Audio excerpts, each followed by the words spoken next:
네, 반갑습니다. 네. 반가운 거 맞죠? 예, 어쨌든 여러분들 성도가 함께 모여서 예배하는 것이 가장 귀한 것입니다, 여러분들. 우리가 저번에 탈북하신 분이 그 간증을 하셨는데 좀 안타까운 간증을 하시더라고요. 탈북을 하면서 그러니까 북한에서도 예수님을 지하기 위해서 믿었고 또 탈북을 해서 저 중국에 가서도 자기가 예수님을 또 믿는데 어려움을 겪었고 그래서 이제 남한에 와서 신앙생활하는데 신앙생활하는 성도들을 보니까 너무 참 은혜롭게 하긴 하는데 자기가 봤을 때는 이게 하나님 볼 때에 마음이 안 좋겠다라는 생각을 했대요. 왜 그랬냐니까 자기가 북한에 있을 때나 또 중국에 있을 때는 생명을 걸고 예배를 사모하고 예배를 드리기를 원했는데 여기 오니까 너무 자유가 있다 보니까 그런 간절함이 없는 것 같아서 참 하나님 보실 때 참 안타까워하실 거다 이런 간증을 하시는 걸 제가 들었거든요. 그걸 들으면서 남에게 우리가 이렇게 손가락을 내밀기보다는 우리 자신을 좀 살펴보는 시간이 되었으면 좋겠다라는 생각이 저한테도 들더라고요. 목사인 저도 늘 예배를 드리기 때문에 예배에 대한 간절함이 점점 사라지고 예배로 모일 수 있다는 것이 은혜라고 생각하지 않는 그런 시대를 우리가 지금 살아가고 있습니다. 그러니까 하나님 보실 때에 우리가 예배를 드린다는 것은 내가 예배에 왔다라는 것보다는 예수 그리스도를 통해서 내가 예배자로 섰다는 게 중요한 거잖아요. 그게 먼저 은혜거든요. 그 다음에 내가 예배 자리에 와서 예배를 드릴 수 있는 건강과 또 시간적인 여유와 이 모든 것들을 주신 것이 하나님의 은혜라고 기억하면서 드려야 되는데 우리가 너무 우리가 일상의 삶이 자유로운 삶이 되어지고 또 편안한 삶이 되다 보니까 그 예배에 대한 귀중함과 어떻게 보면 이런 성도의 모임에 대한 귀중함이 너무나도 떨어지는 것 아닌가라는 그런 우려가 조금 있게 되더라고요. 그래서 여러분들이 우리가 생명의 위협을 당하진 않습니다만은 생명을 위협을 당한다라는 그런 마음의 태도를 가지고 예배와 하나님의 공동체 가운데 함께하는 그런 신앙인을 우리 하나님께서 얼마나 기뻐하시겠습니까? 오늘 그걸 여러분 기억하시고 우리 함께 생활했으면 좋겠습니다. 제가 가치관의 혼란 속에서 살아가는 이 시대를 잘 표현하는 예화가 있습니다. 가치관의 혼란 속에서 살아가는 이 시대를 표현해주는 예화가 하나 있는데 그게 뭐냐면은 가격표가 바뀐 슈퍼마켓이라는 거예요. 가격표가 바뀐 슈퍼마켓. 혹시 들어보신 분도 있을 텐데요. 어떤 주인이 슈퍼마켓을 잠깐 비워놓고 다른 데를 간 거예요. 그런데 주인이 잠깐 다른 데 간 사이에 어떤 사람이 와가지고 가격표를 다 바꿔놓은 거예요. 그래가지고 10,000원짜리는 1,000원짜리 붙여놔버리고 10만원짜리는 5,000원 붙여놔버리고 막 이렇게 가격표를 막 바꿔놓은 거예요. 그럼 어떻게 되겠습니까? 가치 있는 것이 가치가 없는 것이 되고 가치 없는 것이 가치가 있는 것으로 그렇게 가격이 매겨져 있잖아요. 그런 상황을 보면서 그것이 오늘을 살아가는 현대인들의 모습이다라고 이렇게 표현을 하더라고요. 참 의미 있는 예화입니다. 중요한 것을 사소하게 여기는 시대가 오늘 시대고 반대로 사소한 것을 중요하게 여기며 살아가는 시대가 이 시대인 거예요. 우리가 뭔가를 가치 판단을 내릴 때에 진짜 가치 있는 것은 가치 있다라고 가격표를 매기고 자기가 헌신하고 투자를 해야 되고 가치가 없는 것에는 가치가 없는 걸 알고 우리가 그만한 에너지와 투자를 하지 않아야 되는데 오늘 많은 사람들이 가치 판단의 기준이 상실이 되어지거나 잘못된 기준을 가지고 살다 보니까 이 가치의 혼란 속에서 살아간다는 거예요. 그런 의미에서 제가 앞에서 말씀을 드렸듯이 예배의 가치는 그 어떤 것으로도 매길 수가 있습니까? 없습니까? 없잖아요. 세상에서 가장 가치 있는 것이 그리스도인으로 인한 구원이고 구원자가 이 땅에서 가장 가치 있는 것은 예배하는 자리고 하나님을 만나는 자리가 가장 가치 있잖아요. 근데 오늘 이 시대에 많은 그리스도인들이 가치관의 혼란 속에서 사는 거예요. 그러니까 내가 하나님 앞에 중요하게 여겨야 될 것과 하나님이 중요하게 여기는 것이 같아져야 되는데 하나님이 중요하게 여기는 것과 내가 중요하게 여기고 가치가 여기는 것이 다른 시대를 우리가 살고 있는 거예요. 그래서 예배를 드린다는 것, 기도를 한다는 것은 하나님이 가치 있는 것이라고 여기는 것에 내가 가치를 두는 것, 하나님이 귀하다라고 여기는 것에 내가 귀함을 여기는 것, 그런 삶으로 바뀌는 것이 신앙의 삶인 거예요. 그것이 그리스도를 닮아가는 것이고 하나님을 닮아가는 것이랍니다. 왜냐하면 가치에 따라서 사람은 선택을 하거든요. 가치가 있다라고 생각하면 내가 거기에 시간과 물질을 투자해서 선택을 하고 행동을 하는데, 가치가 없다라고 하면요, 우리가 시간과 에너지와 물질을 투자해서 선택을 하지 않아요. 그렇기 때문에 우리는 예배의 가치를 계속해서 높여야 된다는 거예요. 그러니까 세상에 수많은 사람들이 왜 예수 믿는 사람들이 저렇게 예배를 드리려고 쫓아가느냐, 그걸 봤을 때 저 사람들은 예배가 제일 세상에서 가치 있는 것이다, 목숨보다도 귀하게 여기는 것이다 라고 그 사람들에게 알려줘야만이 그들이 예수를 믿었을 때 어떻게 되는 거야? 야, 예수 믿는 거는 목숨을 걸고 뭐 하는 것이다?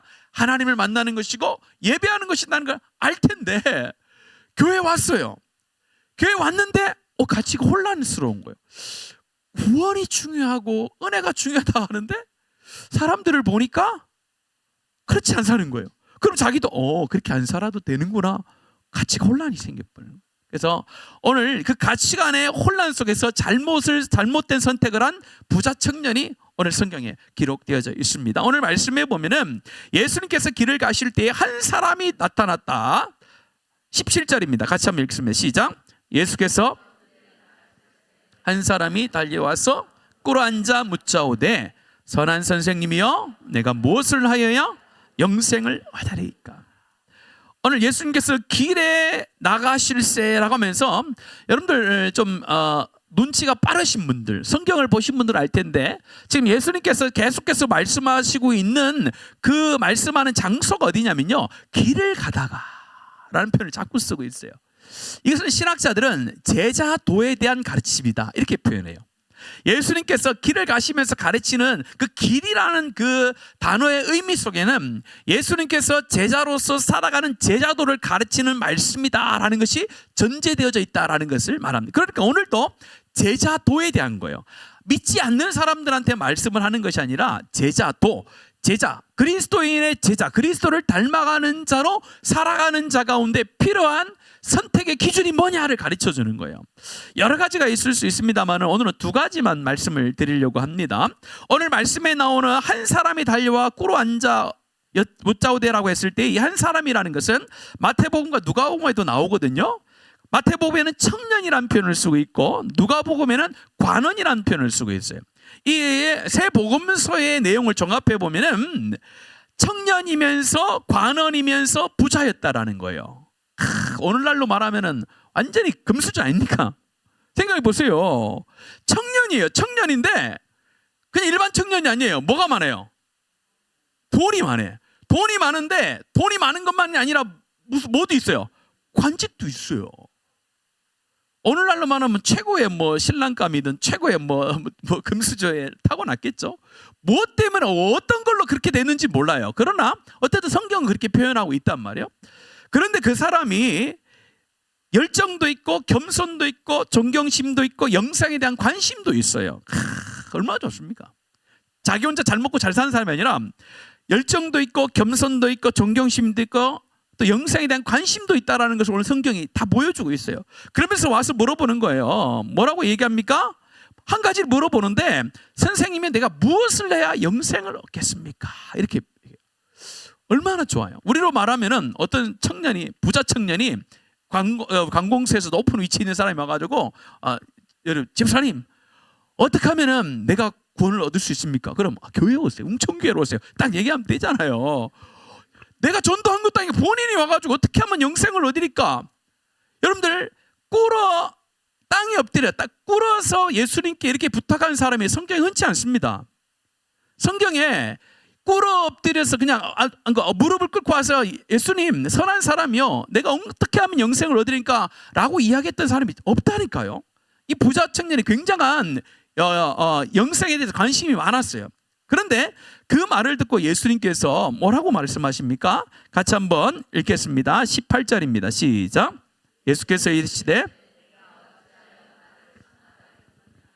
하나님 한 분 외에는 선한 이가 없느니라. 19절입니다. 시작. 내가 계명을 안 하니 살인하지 말라, 간음하지 말라, 도둑질하지 말라, 거짓 증언하지 말라, 속여 빼앗지 말라, 내 부모를 공경하라 하였느니라. 어떻게 하면 영생을 얻으리까 했더니 오늘 이 19절 말씀은 이 부자 청년이 딱 원하는 말씀이에요. 딱 기대하고 있던 말씀이에요. 오늘 이거 10계명에 보면은 5계명부터 말씀이 비슷하게 다 나오잖아요. 살인, 간음, 도둑질, 거짓 증언, 속여 빼앗지 말고 내 부모를 공경하라가 딱 나온단 말이에요. 얼마나 좋았겠어요. 그랬더니 딱 얘기합니다. 20절에 얼마나 좋았으면 아주 기대에 찬 얘기 마음으로 했을 거예요. 같이 있으면 20절 시작. 그가 여짜오되 와, 이 대단 딱 기다리고 있었던 거예요. 딱 예수님 만났을 때 어떻게 하면 영생을 얻습니까? 이거는 모르는 게 아니죠. 알았던 거예요. 유대인으로서 알았어요. 율법을 지키면은 구원을 얻는다라는 걸 알고 있었단 말이에요. 그러니까 예수님께서 착 얘기를 했어요. 야, 예수님 걸려들었구나. 그러면서 얘기를 하는 거예요. 이렇게 하면 된다 했더니 뭐라고 합니까? 그가 여짜오되 선생님이 이것은 내가 언제부터요? 어려서부터 다 지켰다. 이렇게 하는 거예요. 어릴 때부터 이건 다 지킨 거라서 나는 구원을 얻을 수 있죠. 이렇게 얘기를 하는 거예요. 굉장히 좋은 사람은 좋은 사람이에요. 굉장히 좋아. 근데 예수님께서는 완전히 다른 대답을 하세요. 같이 한번 읽습니다. 21절입니다. 시작.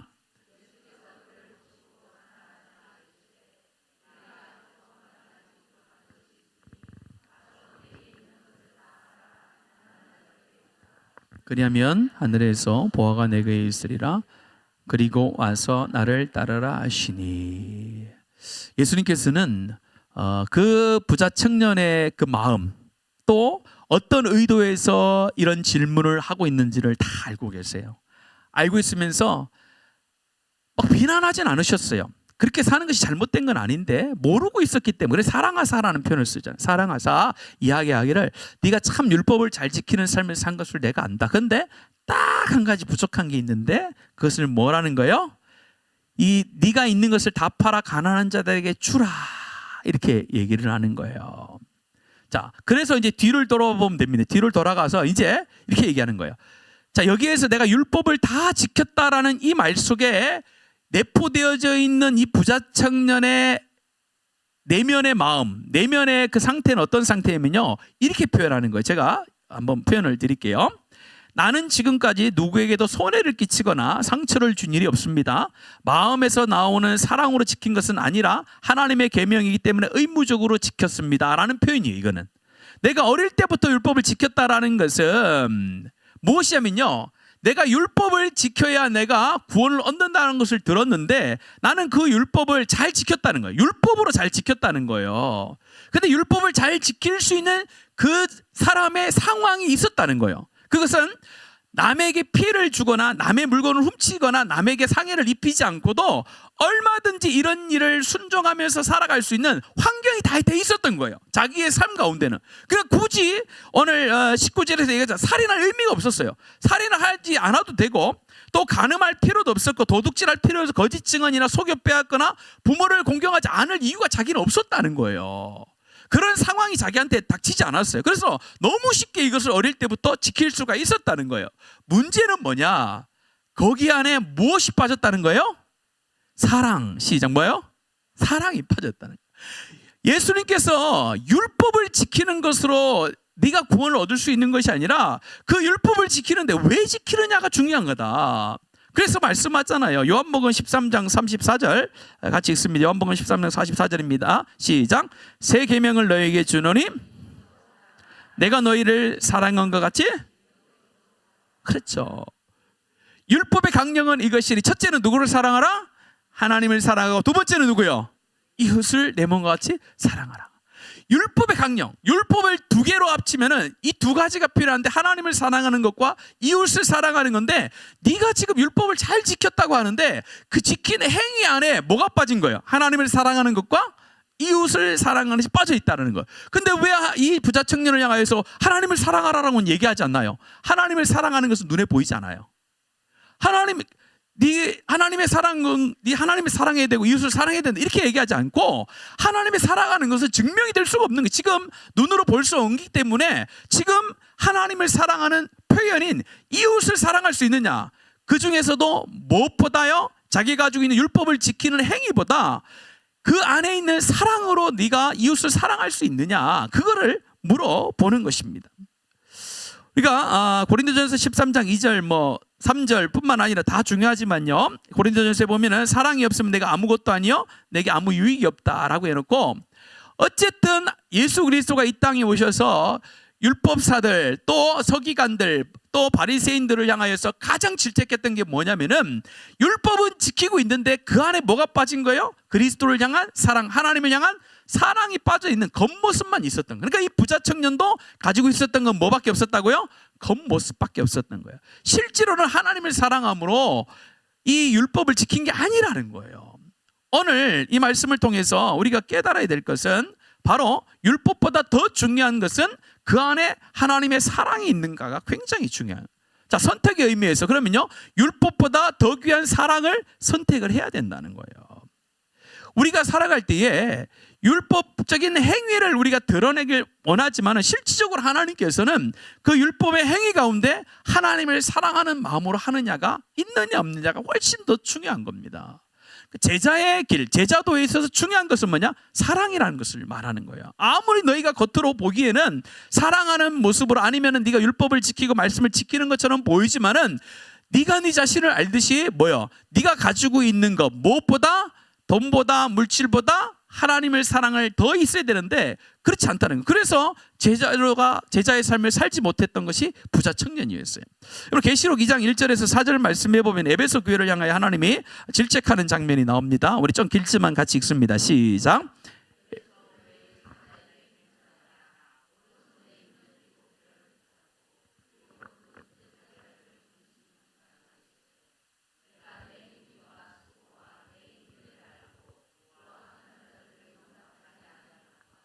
자칭 사도라 하되 아닌 자들을 시험하여 그의 거짓된 것을 내가 드러낸 것과, 또 내가 참고 내 이름을 위하여 견디고 게으르지 아니한 것을 아노라. 그러나 너를 책망할 것이 있나니 너희 처음 사랑을 버렸느니라. 여러분, 에베소 교회 앞부분부터 제일 마지막에 오는 그 시간까지, 그 부분까지 잘 보세요.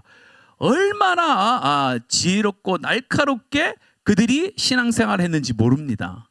굉장히 잘했어요. 근데 문제는 뭐냐? 거기에 뭐가 빠졌어요? 하나님의 처음 사랑이 빠져 있어서 너희들을 책망한다, 그런 거예요. 우리도 교회를 섬기다 보면은 그리스도의 사랑이 기초되어지지 않은 여러 가지 섬김의 모습이 드러나게 된다. 그러나 그 그리스도의 사랑이 기초가 되지 않는 섬김이라든지 사랑이 기초되어지지 않은 여러 가지 우리가 행위의 삶 가운데는 열매를 보면 써요. 그게 문제가 되는 거예요. 열매를 맺히긴 맺히는데, 뭔가 우리가 농사를 지으면 열매를 맺히잖아요. 열매가 거둘 수 있어요. 근데 그 열매가 하나님의 사랑이 기초가 되지 않으면은 그 열매를 먹어보면 어떻다고요? 쓰다니까요. 그리스도의 사랑이 기초가 되어 있어 그 열매를 먹는 사람과 열매를 거둔 사람이, 우리로 얘기하면은 쓴 열매가 아니라 하나님 주시는 단 열매를 얻을 수가 있는 것입니다. 이단들도 열심히 하면 열매를 거두어요. 그렇죠, 여러분들? 이단들도 우리보다 훨씬 열심히 해요. 그래서 우리 교회보다 훨씬 부흥하는 이단들 엄청 많습니다. 근데 그들이 처음에는 몰라요. 근데 열심히 해요. 근데 나중에 그 열매를 딱 보면 어때요? 쓴 열매가 나타나는 거예요. 잘못된 열매가 나타나요. 그것이 열심히 하느냐 안 하느냐의 문제가 아니라 그 열심의 기초가 그리스도의 사랑이냐가 굉장히 중요한 거예요. 그래서 여러분들 마음속에 다시 한번 새겼으면 좋겠어요. 내가 교회를 섬길 때에 어쨌든 하나님의 사랑으로 내가 교회를 섬기고, 하나님의 사랑으로 내 성도를 사랑하고 섬길 수 있도록 그런 마음을 달라고 늘 기도하셔야 돼요. 그래야 사랑에는 하나님의 놀라운 역사가 있는 줄로 믿습니다. 누누이 강조합니다. 누누이 강조해요. 사랑이 있으면요 역사가 있어요, 여러분들. 여러분, 그게 놀라워요, 진짜. 엄청 정말 놀라워요. 그리스도인으로서 하나님의 능력이 있다, 성령의 능력이 있다라고 할 때에 사랑이 가장 큰 능력이 됩니다. 사랑이 있으면요 그 사람이 다른 사람을 위해서 기도할 때 능력이 나타나고, 사랑으로 그 사람을 대할 때 그 사람이 변화되어지는 놀라운 역사가 있어요. 이게 가장 큰 역사입니다. 그래서 어떤 분이 이런 간증을 하시더라고요. 역사 중에 가장 큰 역사는 사람이 변하는 거다. 여러분, 사람이 변하는 게요, 세상에서 경험할 수 있는 가장 큰 기적입니다. 여러분들, 사람은 안 변해요. 웬만하면 안 변해요. 그래서 옛날에 어른들 뭐라고 하십니까? 사람이 변하면 어떻게 한다고요? 어떻게 다 아시네요. 그만큼 사람이 변하기가 어렵다. 근데 그 어려운 걸 하실 수 있는 분이 있어요. 하나님입니다. 여러분들, 하나님의 사랑이 그 안에 들어가고 하나님의 사랑을 받은 자가 하나님의 사랑을 그 사람에게 전달하면요, 변화가 막 나타나요. 우리 교회도 그런 역사가 있기를 간절히 원합니다. 여러분들 사랑해 보세요.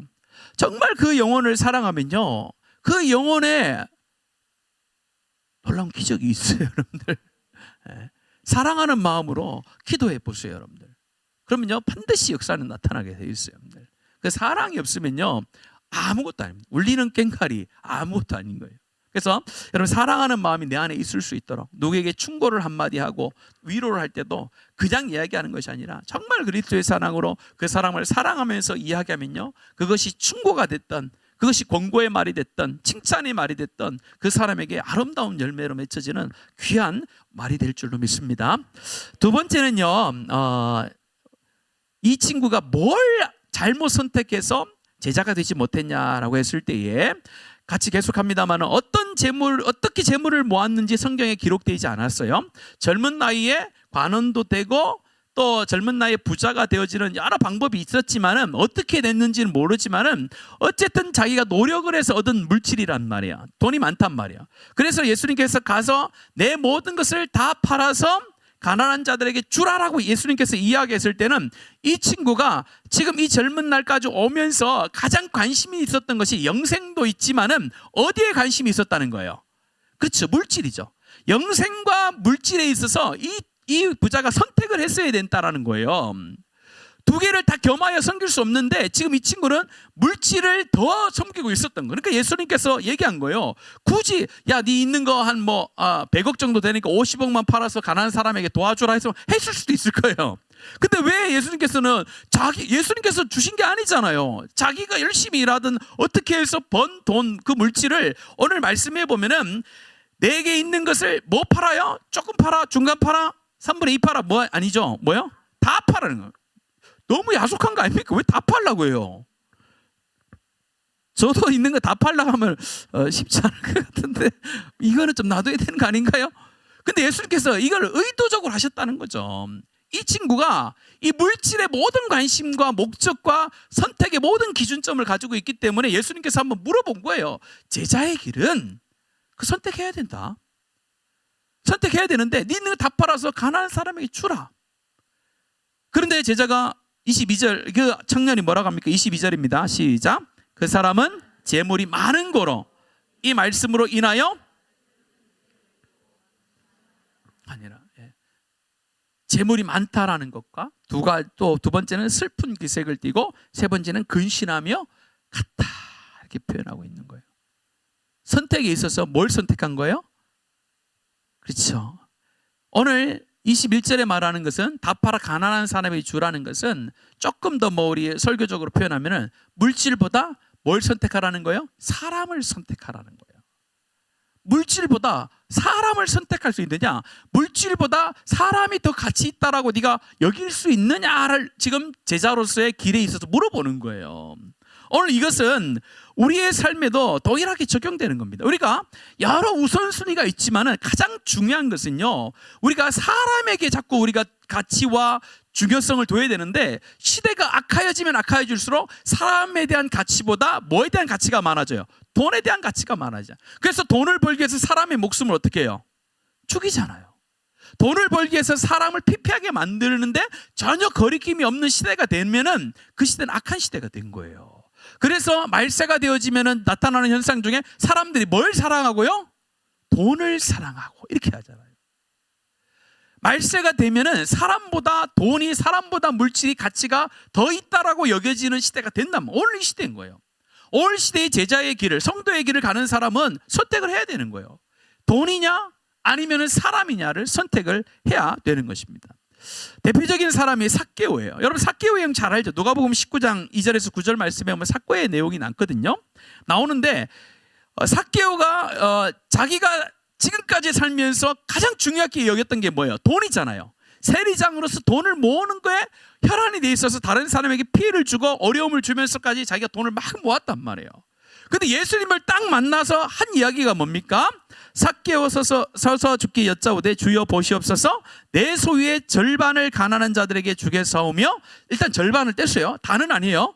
절반을 떼서 다 준다고 했어요. 아, 절반만 주면 되냐, 그렇게 생각하시면 안 돼요. 절반을 떼서 주고 그 다음에 뭐라고 하면요, 만일 누구의 것을 속여 빼앗은 일이 있으면 몇 갑절이나요?